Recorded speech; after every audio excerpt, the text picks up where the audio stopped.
UCLA simultaneously holds off Central Florida while looking for a dentist in the first round of the NCAA tournament.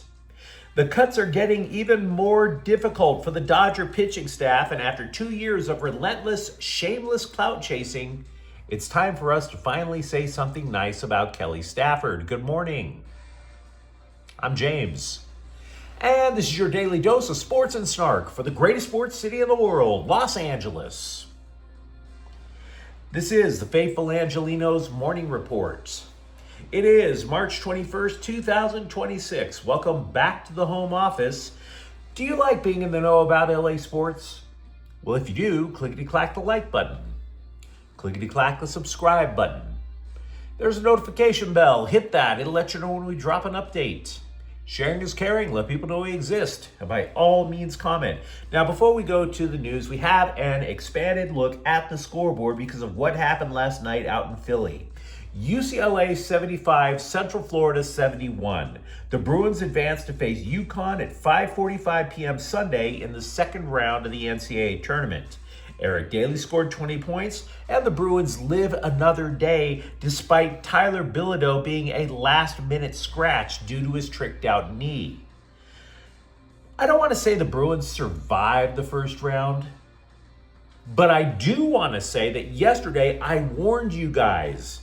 This was not a game to be taken lightly, and yet it looked as if UCLA took the game lightly. Yes, I know the Bruins led by 14, but when you look at the final margin, doesn't that kind of prove my point a little bit?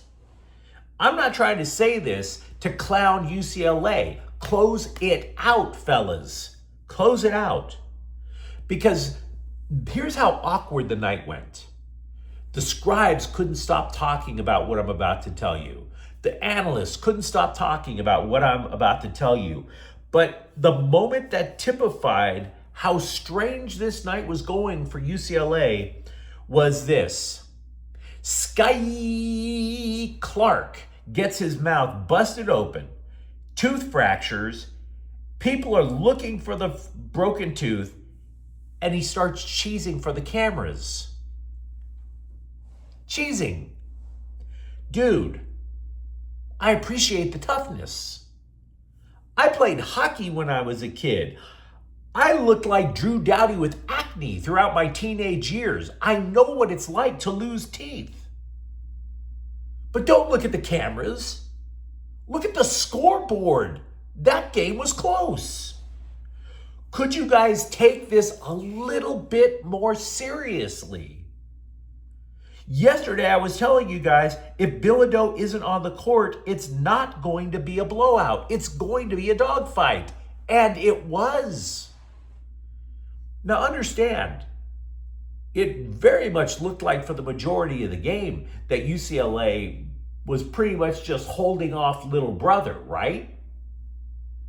But two factors, if you look at the team stats, led to the victory. One, UCLA took care of the basketball and the Knights did not. 16 UCF turnovers compared to 4 for the Bruins. Famous Folks committed 6 turnovers for the Knights all by himself. Number 2, the Bruins sank their free throws. They were 13 of 18 from the line to be exact. The Knights bricked a ton of them. 5 of 16 from the line. Even Shaquille O'Neal sank more than half of his free throws. If either of those two stats don't go overwhelmingly in UCLA's way, if UCF took care of the basketball, if UCF sank their free throws, UCLA is flying home, guys. Now, Trent Perry and Xavier Booker each added 15 points. And I'm not trying to say this stuff to all over UCLA. For all the grief that Mick Cronin gets, and often deserves, he is not one to get bounced in the first round of the tourney. He has made it out of the first round in 5 consecutive appearances in the NCAA tournament. Besides that, UCLA also has more good news. They did find a late-night dentist for Clark to get his mouth fixed because something I would know, smashing a tooth kinda hurts. And then, by the way, something else for optimism, the Huskies didn't impress either in their first round win. I did not like what I saw from UCLA last night. And yet there's an argument to be made that the Bruins can still make the Sweet 16. We'll discuss that tomorrow. But yeah, there's a shot. Meanwhile, today, the Lakers are at Orlando at 4. The Lakers are looking for their 9th consecutive win. The Clippers are at Dallas at 5:30. Buffalo is at the Kings at 1.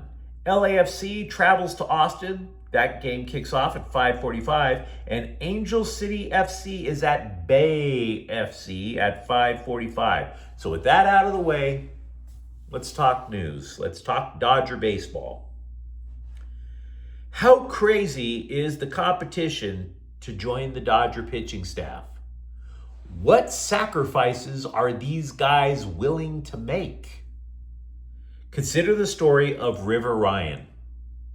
Last year, the Dodgers found themselves in this weird, familiar conundrum heading into the playoffs. They're sitting there going, we have a pitcher that we really like who is pushing so hard to come back from Tommy John surgery in the nick of time. In the year 2023, that was Walker Buehler. In 2024, Dustin May. Last year, it was Ryan. Unlike Buehler and May, though, Ryan can find the plate. So Buehler's in Slime Diego, and I think Dustin May is running a Jiffy Lube somewhere in Missouri. Ryan is a weird guy in the positive way, right? Figure this. Ryan gets his elbow carved open and rebuilt from putting way too much stress on the elbow. And once he gets out of anesthesia, his first thought is, I wonder if I could throw a 95-mile-an-hour cutter. No lie. Spoiler alert, he couldn't throw a cutter before, now he can. The dude has a 6-pitch arsenal. And yet in a move that will surely make the Roki Sasaki mob run to Home Depot to buy even more pitchforks and torches, Ryan was optioned to the AAA Midwest Manure Pit yesterday. All of that work, all of those pitches, the ability to find the plate and get people out. Ryan finished his time with the big club in spring with an ERA of 1.86 and 12 strikeouts in 9 2/3 innings. Go to Oklahoma City. We'll talk later. By the way, Kyle Hurt was also sent down. So as for the guys who remain, the question comes down to whether the Dodgers will use a 5 or 6-man roto. And it could go either way if you think about it. If it's 6-man, you have Justin Wrobleski and Emmett Sheehan likely getting the last 2 spots. From what we can tell, if it is a 5-man rotation, Sheehan has the lead over Wrobleski. But if it's 5, then you might also be looking at the idea of a bullpen game. See, the reason the Dodgers can't necessarily go 5-man is because you have 3 guys from Japan, and in that culture, when you're a pitcher in baseball, it doesn't matter what the schedule is, you're only pitching once a week. So you might have that awkward situation because Yoshinobu Yamamoto, Shohei Ohtani, and Sasaki can only go 1 day a week. Do you go 5-man or 6-man? Decision hasn't been made yet. And by the way, what makes Sasaki's case even more curious is if you remember back to the days of yore when St. Thomas Lasorda ran the Dodgers, he always had the mindset of taking the best 12 or 13 arms out of spring training. Didn't matter. If you were one of them, it didn't matter if they were all lefties, all righties, if they were all starters, or if they were all relievers. I'm taking the 12 or 13 best arms and I'm going to figure it out. That was Lasorda's credo. So the scribes went up to Dave Roberts and asked him if Sasaki is one of the 13 best arms. To which Roberts replied, quote, "He is going to start the season in the rotation," unquote. My dude, you didn't answer the question. You sound like you're reading a statement under the threat of torture from the mullahs in Tehran. Our new Ayatollah has both of his legs and he likes women. We didn't ask you that. Is Roki Sasaki one of the 13 best arms that the Dodgers have right now? As for other potential starting pitchers, Landon Knack is still with the big club in spring, but it's only a matter of time before he gets demoted. He has allowed 8 runs in 6 2/3 innings this spring. And I might add, all of this stuff that I'm telling you is kind of academic once Blake Snell is ready to go. Remember, he's been saying that he wants to be back in the majors in late April despite the delayed start to his spring training. So with all that pitching stuff out of the way, there is one battle that the Dodgers still have no idea what they're going to do yet. According to the LA Daily News, the only spot on the roster that appears to be completely undecided is second base. All spring long, we've been talking about this battle between Hye-Seong Kim and Alex Freeland. But both of them have kind of stunk. Now, in Arizona, Kim has been pretty decent, but he was 1 for 12 in the World Baseball Classic. Meanwhile, Freeland has been getting all these at-bats, and he's only gone 4 of 37. What if the answer isn't either one of them? I mean, if you're talking about a Dodger platoon at second, both of them can hit left-handed. But what about the right-handers? Then you're talking about maybe even a wider battle. You invite in World Series hero Miguel Rojas or Santiago Espinal. Place your bets, guys. I have no idea who's going to get that gig. So if you're a Dodger fan, we have a lot of news to discuss. Kelly Stafford has spent a lot of time dragging the Rams for social media clout. We've been detailing it, whether making her MVP quarterback husband look like a simp on her podcast, whether taking the pillow talk from Matthew about what's going on in the locker room and putting it on blast in the same podcast. For that matter, taking to social media and threatening the Rams with taking her husband to the New York Jets last offseason in a thinly veiled renegotiating threat. Anybody remember that? Yesterday, however, she's turned over a new leaf. Yes, she thanked the Rams for providing both her and Matthew, quote, for this continued incredible adventure. Heart emoji, unquote.